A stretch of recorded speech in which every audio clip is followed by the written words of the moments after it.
It's clear to say Cajon Pass is considered as one of the most dangerous railway passes in all of history. Cajon Pass has seen a lot of railway disasters that turn into tragedies. The one that happened back in 1989 and also in 1994. So locals wondered, could it get worse? Well, unfortunately, it would get worse. On February 1st, 1996, at 1 a.m., a Santa Fe freight train was in a rail yard in Barstow Yard in California, next to the El Cajon Pass subdivision.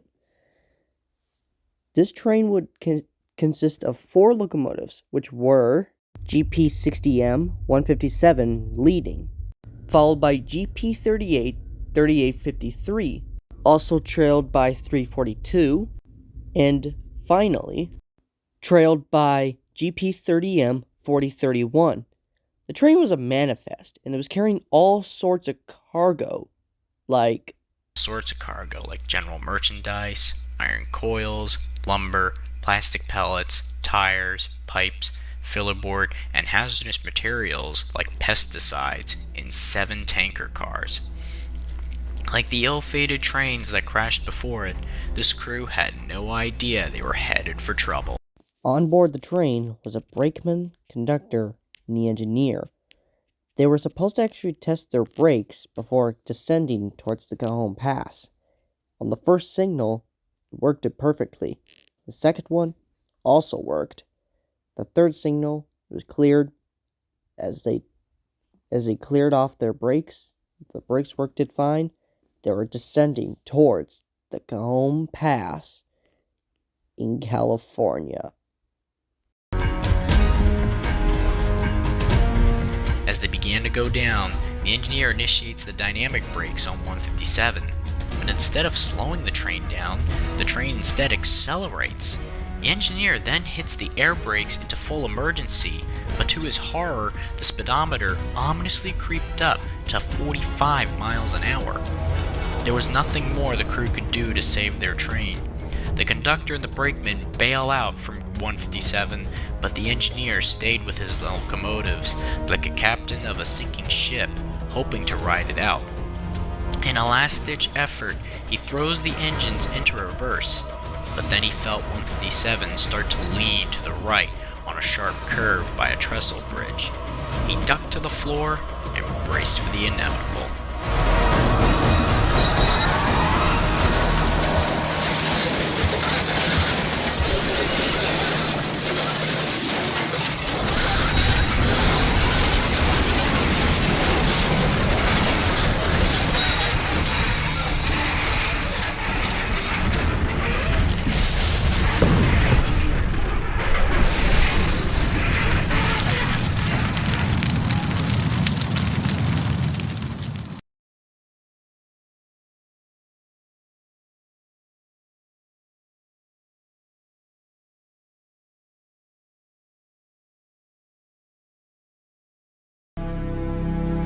At 4:10 a.m., the train jumps the tracks and flies into a dry creek bed. 157 skidded onto its right side, mostly intact, while the other engines ended up crushed by 45 of the 49 freight cars derailing and smashing into one another. The tanker cars exploded and the wreckage became an inferno. Like the engineer of 7551 East 7 years ago, the engineer climbs out of the damaged lead engine, which remained relatively intact from the rest of the train. 2 locals who heard the roar of the crash came to help the badly injured engineer. The conductor, however, jumped the wrong way and smashed his head into a rock, killing him instantly. The brakeman survived from jumping the train, but later died from carbon monoxide poisoning from the fire. As the fire burns, toxic smoke rises into the air that can be seen for miles. As a precaution, Interstate 15 near the wreck is shut down, while firefighters battled the flames and locals near the area are ordered to evacuate. Because of the chemicals, firefighters had to be hosed down after exposure to the fumes. Hours passed, and eventually, one tank car containing the flammable liquid butyl acrylic was found to have its internal temperature rising from the heat, creating the risk of a BLEVE, or boiling liquid expanding vapor explosion, which occurs when there's a rupture of a vessel containing a pressurized liquid that's reached at temperatures way beyond its boiling point. Finally, on February 5th at 9:44 p.m., the car was ventilated by using plastic explosives and was no longer a threat. Therefore, Interstate 15 and California State Route 138 were reopened at 11:47 p.m. The National Transportation Safety Board concluded that the probable cause was the same reason why the Santa Fe Intermodal ran away and collided with the UP coal train in 1994, a kink in the air hose that triggers the brakes. Train brakes work differently than other air brakes. Brakes apply when pressure drops instead of increasing. To keep the brakes off, air brakes should be charged to 90 psi, while 0 psi is for emergency. The PSI meter was, however, only showing 81 psi when the engineer applied the brakes, instead of 90 psi like it should. A crimp or kink in the air hose could block or restrict the amount of air flowing through the air brakes. Such a crimp or kink will generally occur in a worn or damaged hose or in a hose connected to an unauthorized design or repair. As HBALT 1-31 began its descent, the slack in the train couplers and draft gear bunched together. The slack action may have bent the air hose and pinched off the airflow for the engines to the rear of the train and resulted in the loss of air brakes.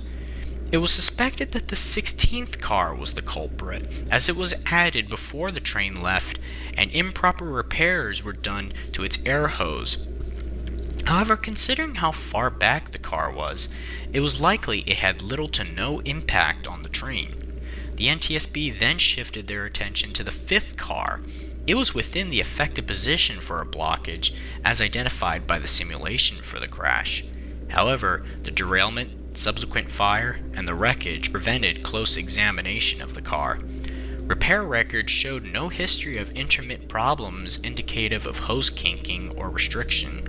The investigators were also unable to find any brake hoses that appeared to have been kinked or crimped before the accident, or that could have been identified to any particular car in the suspect zone between 5 and 8. Whatever the case, the NTSB concluded that somewhere between car number 5 and car number 9, an air hose kinked, cutting off the train's brakes.